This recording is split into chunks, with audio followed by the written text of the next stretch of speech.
Video देखने से पहले सब्सक्राइब कर लें।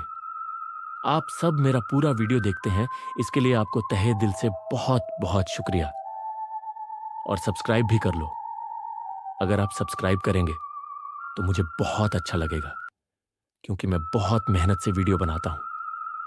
हाय फ्रेंड्स, क्या आप सबको पता है यहां हर सस्पेंस कहानी के पीछे कुछ ना कुछ छुपा होता है, या कोई राज, या बरसों पुरानी कुछ बातें, या कुछ और पुराने दर्द, या किसी ने कुछ कहा हो। ऐसी ही कुछ एक कहानी के पीछे एक बहुत भयानक सच है जो मैं आपके सामने बताना चाहता हूं। बचपन में हम सब कुछ ना कुछ सोचते हैं कि बड़े होकर हम क्या बनेंगे। हमारी तो बचपन में बहुत ख्वाहिशें होती हैं। इसी तरह मेरी भी ख्वाहिश थी कि काश मैं बड़ा होकर कोई अच्छा बिजनेसमैन बनूंगा, या अच्छा पैसा कमाकर घर वालों को खुश करूंगा। लेकिन जब हम बड़े हो जाते हैं, न जाने कहां कहां ये सारी खुशियां दबकर रह जाती हैं। कोई हादसा हो जाता है, या कुछ ऐसी जिम्मेदारियां कि हम ये सब भूल जाते हैं। ऐसे ही मैं जब 20 साल का हुआ तो मुझे सरकारी नौकरी लग गई, और मेरी पोस्टिंग सीधा अनारकोड़ा गांव में हो गई, जो कि बहुत हरा भरा गांव है और बहुत कम लोग वहां रहते हैं। मैं भोपाल का रहने वाला हूं, और मेरी फैमिली छोटी सी है, जिसमें 2 भाई, 1 बहन, माँ बाप और दादी हैं। जब मैं 5 साल का था, दादाजी का इंतकाल हो गया था। मेरी नौकरी बड़ी मुश्किल से लगी, क्योंकि मैं गरीब था और पढ़ाई के दम पर ही मुझे यह नौकरी मिली। फिर मुझे अनारकोड़ा में नौकरी लग गई, और मैं जाने के लिए रेडी हो गया। मेरी बस शाम के 6 बजे की थी, इसलिए 2 बजे बस स्टॉप जाना था। मेरे गांव से बस स्टॉप करीब 3 घंटे दूर था, इसलिए मुझे गाड़ी से घर से निकलना था। जब मैं बस स्टॉप पहुंचा तो 5 बज चुके थे। बस थोड़ी लेट थी, और बस में बैठने वाले लोग भी कुछ ज्यादा ही थे। टिकट तो 2 दिन पहले मेरा हो चुका था, इसलिए मुझे सीट की कोई दिक्कत नहीं थी। जब बस आई तो सब मुसाफिर बस में बैठ गए। मेरी विंडो के पास की सीट थी, और मैं खिड़की खोलकर बैठा हुआ नजारे देख रहा था। बस का सफर करीब 12 घंटे का था, इसलिए खाने पीने का सब इंतजाम था, पानी भी था। मेरे बगल में एक आदमी था जो थोड़ा बूढ़ा था। वो शायद मुझसे बात करने की कोशिश कर रहा था। उस आदमी ने बताया, मेरा नाम रहीम है, क्या थोड़ा पानी मिलेगा? मैंने कहा, जी बिल्कुल। फिर मैंने एक गिलास निकाला और पानी दे दिया। कहाँ जा रहे हो बेटा? मैंने कहा, जी अनारकोड़ा, नौकरी मिली है। उस आदमी ने कुछ नहीं कहा और फिर अपनी सीट पर आराम करने लगा। फिर मैं भी सो गया, क्योंकि सुबह 6 बजे मेरा स्टॉप आने वाला था। मैं रात 9 बजे सो गया। सुबह 5 बजे मेरी आंखें खुली और मैं अपना सामान समझने लगा। देखा कि मेरे बगल वाली सीट खाली है। मुझे लगा शायद वह आदमी रात में ही उतर गया हो। फिर जब मैं उतरने लगा तो 2 आदमी फिर से चढ़ रहे थे। मैंने कहा, क्या अंकल, आपका स्टॉप नहीं आया? अंकल का चेहरा बिल्कुल ऐसा था जैसे उसने मुझसे कुछ छुपा रखा हो। मैंने कहा, क्या हुआ चाचा?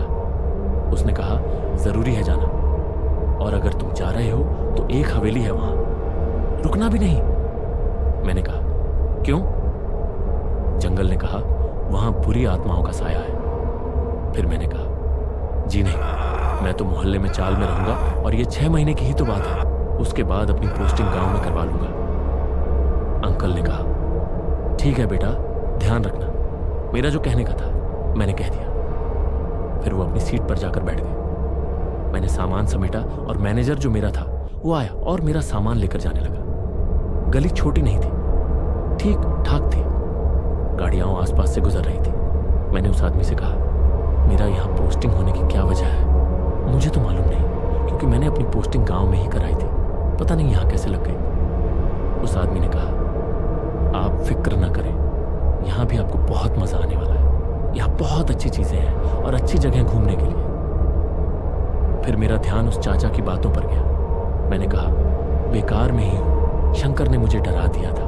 मेरे रहने की जगह कैसी है? क्योंकि आप जहां रहने वाले हैं वो एक बहुत बड़ा सा बंगला है, और वहां पर सिर्फ आप रहेंगे, और कुछ नौकर हैं जो हवेली का देखभाल करते हैं।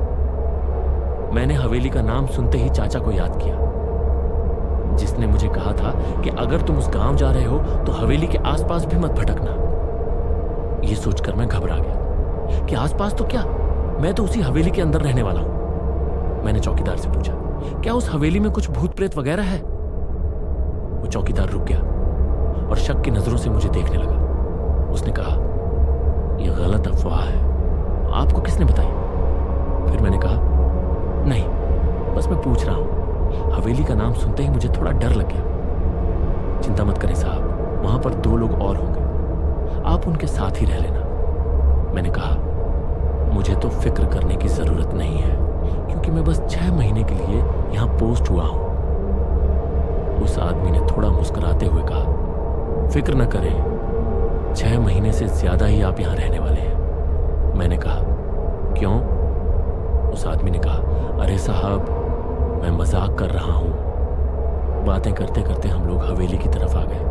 हवेली बाहर से काफी पुरानी थी, लेकिन बहुत अच्छी थी। फिर अंदर जाने पर मालूम पड़ा कि लाइट चली गई है। आप फिक्र ना करें साहब, ये गांव है, यहां लाइट आती जाती रहती है। फिर मैं अंदर गया और नहा धोकर फ्रेश हो गया। इतने में होटल से खाना भी आ गया। खाना पीना खाकर मैं थोड़ा बाहर खाने के लिए चला गया। सामने होटल थी, छोटी थी, लेकिन काफी लोग वहां जमा रहते थे। मैंने सबको अपना नाम बताया और सबने कहा, आप यहाँ के स्कूल में पढ़ाने के लिए आए हैं? मैंने कहा, जी हाँ। उसमें से एक आदमी ने कहा, क्या आपको इससे अच्छा कहीं घर नहीं मिला? यह हवेली ही मिली आपको रहने के लिए। क्या तुम्हें मालूम है, इस हवेली में भूत का साया है? फिर दूसरा आदमी बोला, तुम बेचारे को डरा क्यों रहे हो? मैंने कहा, मुझे कुछ अफवाहें मालूम पड़ी हैं, लेकिन मैं भूत प्रेतों से दूर ही रहता हूं। यह कहकर मैं थोड़ा टहलने निकल पड़ा। करीब 5 बज चुके थे। मैंने कहा, चलो अब घर की तरफ चलते हैं। मैं घर की तरफ जाने ही वाला था, तभी वहां पर एक औरत थी जो एक हाथ में बैग लिए शायद गाड़ी का इंतजार कर रही थी। उस औरत ने मुझे बहुत खतरनाक मुस्कान से देखा। मैं तो उसे देखकर ही डर गया। मुझे पता नहीं क्यों, दिल ही दिल में ऐसा लग रहा था कि शायद यहां आकर मुझसे गलती तो नहीं हो गई।